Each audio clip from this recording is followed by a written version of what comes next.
নীলের বারের দিন শিবের পুজো করব, তো সেটাই আজকে তোমাদের সঙ্গে আমি শেয়ার করব। তো কীভাবে করেছিলাম পুজো, তো সেটাই আজকে আমি তোমাদের সঙ্গে শেয়ার করব। শ্রী শিবায় নবস্তুভ্যাম, রাধে রাধে, হরে কৃষ্ণ, হর হর মহাদেব। অঙ্কনা লাইফস্টাইল ব্লগ চ্যানেলে সবাইকে স্বাগত জানিয়ে আজকে নতুন একটা ব্লগ ভিডিও তোমাদের সামনে নিয়ে চলে এসেছি। এই যে এখন আমি রেডি হয়ে গেছি। তো এই শাড়িটাই, যে জবা ফুলের শাড়িটা আমি ফ্লিপকার্ট থেকে অর্ডার করেছিলাম। তো বেশ ভালোই এসেছে, বেশ ভালোই লাগছে। তো সুতোর শাড়িগুলো যে হয় না, ওর ওপরে এইগুলো মানে কাজ করা। তো কে কে এই শাড়ি অর্ডার করেছো তো বলো। আর বেশ ভালো লাগছে, পুজো টুজোতে দিতে যাওয়ার জন্য বেশ ভালো লাগছে। তো এই মানে অর্ডার করেছিলাম বেশ মানে অনেক দিন আগেই অর্ডার করেছিলাম। তো পরেছিলাম, নীলের পুজোর দিন পরেছিলাম। তো এই যে রেডি হয়ে গেছি, তো সেজে টেজে একটুখানি রেডি হয়ে গেছি। তো তেমন তো মানে তেমন তো সাজি না, তো যাই হোক যেটা যার যেমন, তো সেইভাবে সেজে নিয়েছি। আর এখানে এই যে হাতেও আলতা পরে নিয়েছি, পায়েও আলতা পরে নিয়েছি, হাতে এইভাবে একটুখানি ডিজাইন করে নিয়েছি আলতা দিয়ে। তো আর আমাকে কেমন লাগছে, আর এই যে আমার হাতে আলতা পরাটা কেমন লাগছে কমেন্ট করো। আমার বেশ ভালো লাগে হাতে আলতা পরতে, মেহেন্দির থেকে আলতা পরতে বেশ ভালো লাগে। এইরকম একটা মাঝে একটা গোল দিয়ে আর হাতগুলো বেশ লাল লাল করে বেশ ভালো লাগে। মেহেন্দিও ভালো লাগে, ভালো লাগে যে ভালো লাগে না যে তা না, কিন্তু আলতাটা বেশ মানে ভালো লাগে। আর এই যে আমি এখানে পুজোর জন্য গুছিয়ে নিয়েছি সমস্ত ফুল, বেলপাতা, আর মানে ওই ধুতরা ফুলের কুড়ি, ধুতরা ফুল একটাই ফুটেছিল।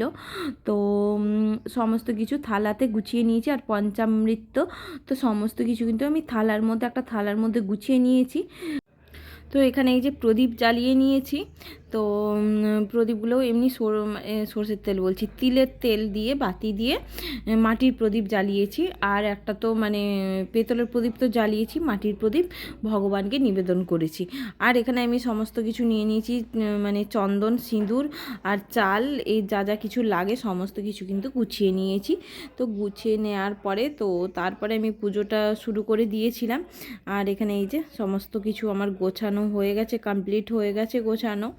তো সমস্ত গুছিয়ে টুছিয়ে তারপরে এখন এই যে চলে এসেছি, এখন মহাদেবকে পুজো করে নেব, নীলের পুজো মহাদেবকে।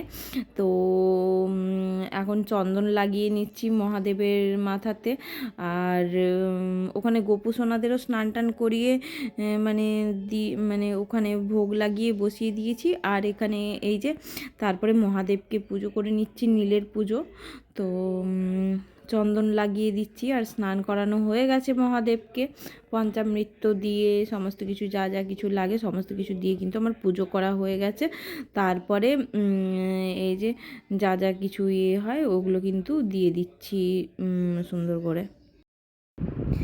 এই নীলের পুজোটা বিবাহিত মেয়েরা সংসারের মঙ্গলের জন্যই করে থাকে। তো বাচ্চা স্বামীর জন্যে, বাচ্চা স্বামী আর সংসারের মঙ্গলের জন্যে কিন্তু এই পুজোটা করে থাকে। তো কিন্তু আগে কিন্তু জানতাম না, তো সবাই মা ঠাকুমা সবাই কাকিমারা সবাই করতো। তো তখন মানে বিয়ের আগের কথা বলছি, ছোটোবেলার কথা।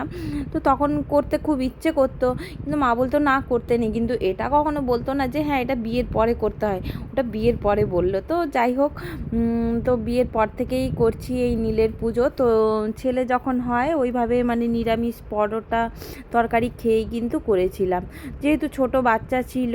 তো তার জন্যে কিন্তু মানে একেবারে মানে না খেয়ে দিয়ে করতে দিত না।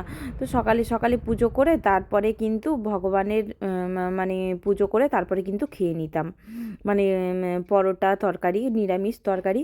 তো আজকেও এটাই করেছিলাম, এতটাই পরিমাণে খিদে পেয়ে গেছিলো রাতের দিকটাতে।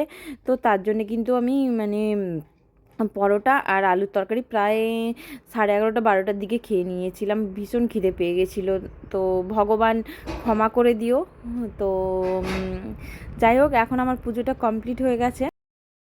প্রথমেই তো ভগবানের অভিষেক করে নিয়েছিলাম, তো তারপরেও কিন্তু ভগবানকে সাজিয়ে গুছিয়ে আরও একবার পঞ্চামৃত দিয়ে স্নান করিয়ে নিলাম। তো তারপরে পুজো পুরো সম্পন্ন হয়ে গেছে। এখন আমার পুজো দিয়ে পুরো কমপ্লিট হয়ে গেছে, নীলের পুজো দেওয়া কমপ্লিট হয়ে গেছে। তারপরে এই যে খেতে বসে গেছি, দই আর শশা দিয়ে ওটা আমি খেতে বসে গেছি নুন ছাড়া। তো এটাই আজকে আমি মানে দুপুর বলতে পুরো সন্ধ্যা হয়ে গেছিলো, খেয়ে নিয়েছিলাম এইটা। তো আর রাতের দিকে কিন্তু পরোটা আর আলুর তরকারি খেয়ে নিয়েছিলাম, আলুর দম বানিয়েছিলাম, আলু আর পনির দিয়ে দম বানিয়েছিলাম, তো ওটা কিন্তু খেয়ে নিয়েছিলাম। ভীষণ খিদে পেয়ে গেছিলো, তো তার জন্য কিন্তু খেয়ে নিয়েছিলাম। তো যে নিরামিষ, অবশ্যই নিরামিষ ছিল। এই যে এখন আমি খাচ্ছি, তো এখনও মানে শাড়িটা ছেড়ে তো মানে খিদে পেয়ে গেছিলো, আর এই যে খেয়ে নিচ্ছি এখন আমি। তো আর এই দই আর শশাটা কিন্তু বেশ খেতে বেশ টেস্টি লাগছিল, আর অনেকক্ষণ প্রায় কিন্তু আমার পেটটা ভরা ছিল। তো তারপরে খাওয়া দাওয়াটাও করে বেশ খেতে মানে প্রায় 5টা মতো বেজে গেছিলো, কিন্তু মানে সমস্ত কিছু কাজকর্ম গুছিয়ে মানে পুজো করতে অনেকটাই বেশ লেট হয়ে গেছিলো। তো নীলের পুজো এমনিতে একটু দেরি করেই করে সবাই। তো দেখেছি আমাদের যেখানে মানে আমাদের বাবার বাড়িতে বলো আর শ্বশুর বাড়িতে বলো, সবাইকে যেইভাবে দেখেছি আমি কিন্তু সেভাবেই ওইভাবেই করলাম। তো সকালেও অনেকে করে, কিন্তু মানে খুব কম জন করে, যাদের এই যে বললাম ছোট বাচ্চা বলো, যারা প্রেগনেন্সিতে তো তেমন করে না। তো যাই হোক, তো যাদের ছোট বাচ্চা তো তারাই কিন্তু সকাল সকাল করে খেয়ে নেয়। তো যাই হোক, তো এই সমস্ত খেটে একটুখানি রেস্ট নিয়ে নিয়েছিলাম, শুয়ে গেছিলাম। তো তারপরে এই যে বিকেলে উঠে চা বানিয়ে একটু চা খেয়ে নিচ্ছি, আদা এলাচ দিয়ে বেশ চাটা খেয়ে নিতে বেশ মানে মাথাটা ছেড়ে গেল। আর মানে খুব চাটা তো বেশ ভালোই লাগে, আর চাটা খাওয়াই যায়। তো আজকের ভিডিওটাতে অনেক ভুলভ্রান্তি আছে, তো তোমরা একটু অনেক মানিয়ে গুছিয়ে আজকের ভিডিওটা দেখে নিও। তো সবাইকে অনেক অনেক ভালোবাসা আমার এই অগোছালো ভিডিওটা তোমাদের দেখার জন্যে।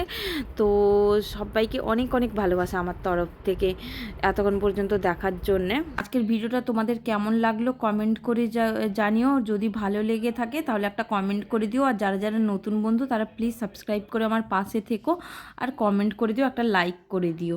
চলো, সবাইকে টাটা।